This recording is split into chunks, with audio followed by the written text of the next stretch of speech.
Mr Acting Speaker, I rise to support the Trade and Investment Cluster Governance Amendment and Repeal Bill 2014, and I'm hardly entertained by the contribution made by those opposite. Before I go into my substantive remarks and contribution to this particular bill, Mr Acting Speaker, can I just say how horrified I am every time I sit in this chamber and hear members from the other side wanting to dictate to members of the coalition, members of a political party, of two political parties that have an ironclad, gold-plated record in economic management in this country. And you might want to interrupt there, Member for Lakemba. You might want to interrupt there because, you know, of course, champagne socialists like you driving around in your Lamborghini and telling us all how we should be being defensive of the worker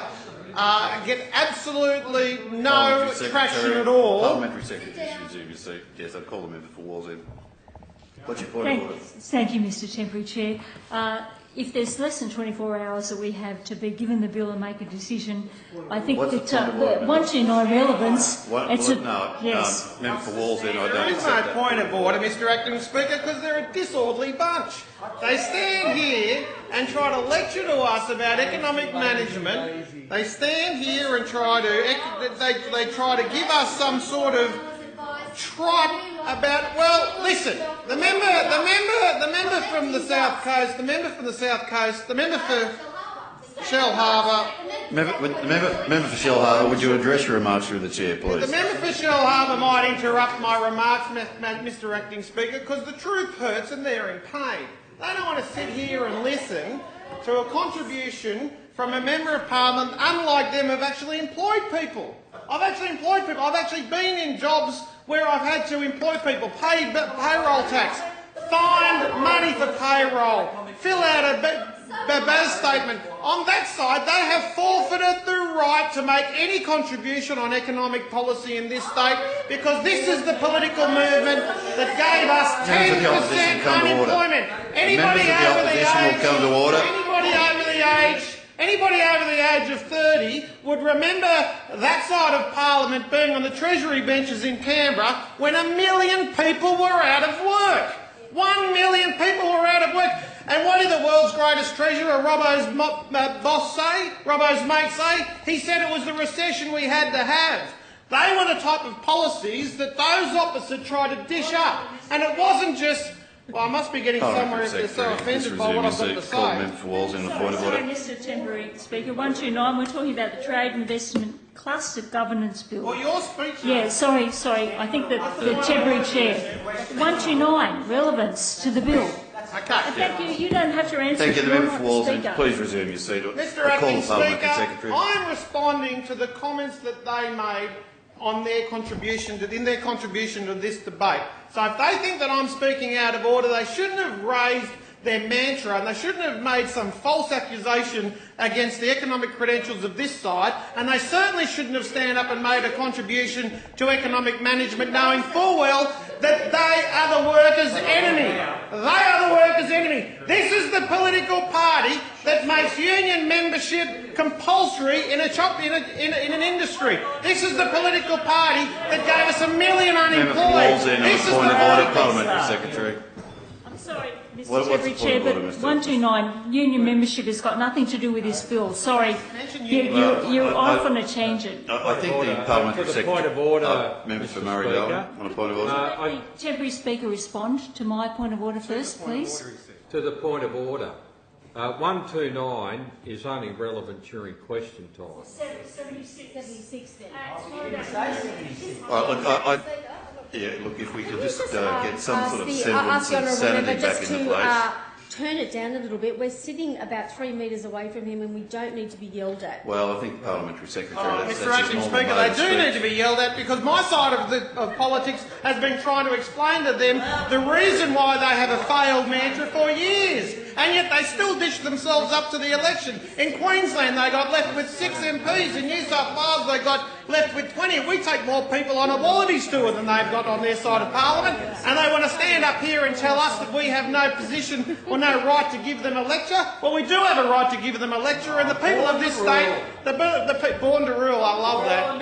I love that from the member for Cessnock, born to rule. Mate, how many jobs have you created, mate? You would have created 0 jobs. You would have created 0 jobs because you're the political party who is committed to 10% unemployment. You're the political party that is committed to 17% interest rates. Parliamentary Secretary, resume your seat. Member for Walton, what's your point of order? Please just get back to the lead of the bill.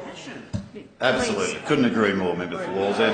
Parliamentary Secretary. Thank you, Mr Acting Speaker. They're the political party that thought that they deserved re-election after putting 1 million people out of work. They're the political party that thought... Point of order. Member for Shellharbour. Yes, sit down, David. Member for Shellharbour, please. It is relevant. Standing order number 76. The member is not being relevant to the issue that we are discussing. He's talking about union membership. He's talking about the Labor Party. We are here to talk about the cluster and governance arrangements within this bill. And I ask you that you direct the member back to the leave of the bill. There's no point of order. Mr Acting Speaker, I will. This is relevant. These points are relevant to the bill because this bill is an opportunity to create efficiency, and we should follow it. This bill is an opportunity to create jobs. This is a bill that creates an opportunity for us to have appropriate and statutory bodies reduce duplication. This is a bill that provides the saving of money, reducing audit costs and reducing operational costs. The party over the other side, Mr Acting Speaker, the ones that we hope and pray to God will never be on the Treasury benches again, they're in favour, and their Leader of the House, the member for Maroubra, is on the record. They're saying we need more regulation. We need more middle management. If it wasn't for middle management in the public service, Mr Acting Speaker, well, this state wouldn't be what it is today. I tell you why they're in favour of middle management in the public service, Mr Acting Speaker, because that's where they put their failed politicians when they go back in government. That's what they like. That's what they like. Mr Acting Speaker, this is a bill about improved efficiencies. It's about high-quality performance of a trade and investment cluster.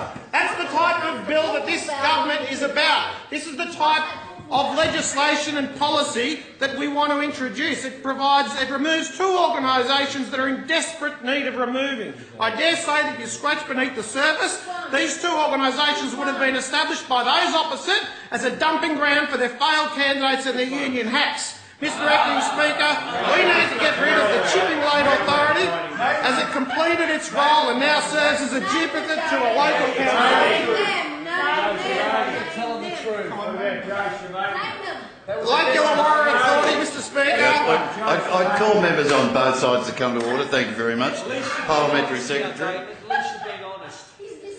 The Lake Illawarra Authority, Mr Acting Speaker, that achieved its objectives and now acts as a duplicate to the local council in the area. Now, they need it to continue, Mr Acting Speaker, because they've got so many failed Labor candidates from the last local government election that they need to place them somewhere. But, Mr Acting Speaker, speaking about them both seems like duplication, so I'll speak on them together because it's more appropriate to create efficiency by removing duplication organisations, and furthermore it will make it easier for stakeholders to know who to deal with in these areas. Mr Acting Speaker, the bill also dissolves the dairy industry conferences. The conference's role was to consult the New South Wales food industry on behalf of the dairy industry. It hasn't consulted in 2 years. 2 years, just like their favoured public servants that have been on 2 years gardening leave.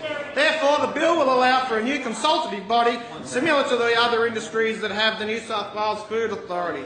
Mr Acting Speaker, follow industry changes, the Dairy Industry Conference and resignations and as a subsidiary are no longer able to form a quorum. This leaves its subsidiary holding $640,000 in residual funds that cannot be presented, used or reallocated. $640,000, you could buy a lot of Labor politicians with that kind of money, couldn't you? The bill allows for these entities to be wound down and consolidated into the other dairy industry funds. The Poultry Meat Industry Act aimed to prevent the potential abuse of market power by regulating the relationship between contract growers and processors of poultry meat. That objective remains valid, however it can be better regulated by the Australian Competition and Consumer Commission processes that offer strengthened investigation and intervention powers. This comes about as a result of comprehensive review and brings New South Wales in line with other states. Mr. Acting Speaker, I seek an extension because I was interrupted so rudely for so long. The Parliamentary Secretary is seeking an extension of time.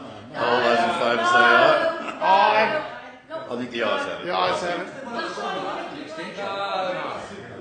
Further, the Office of the Small Business Commissioner will be available to industry to assist with contract negotiations while the industry transition to the Commonwealth model. We are committed to ensuring that New South Wales is the premier state for screen production in Australia. I note that Max Fury Road, the Great Gallery, and has been supported by Screen New South Wales through changes in New South Wales by supporting statutory reporting. It will continue to report through the New South Wales Trade and Investment Report, and these changes will allow more time to funds to devote to the film industry. However, the board of the Film and Television Office will be replaced by Screen New South Wales Industry Advisory Council. This will consist of industry members appointed by the Minister for the Arts. Advisory bodies shall provide decision-making for production decisions and offer industry feedback and market intelligence. I'm delighted that we're here today removing duplication, making it easier to do business in New South Wales. Improving the public sector will be continued priority for this government, and I see that the government is continuing to deliver. I commend the bill to the House.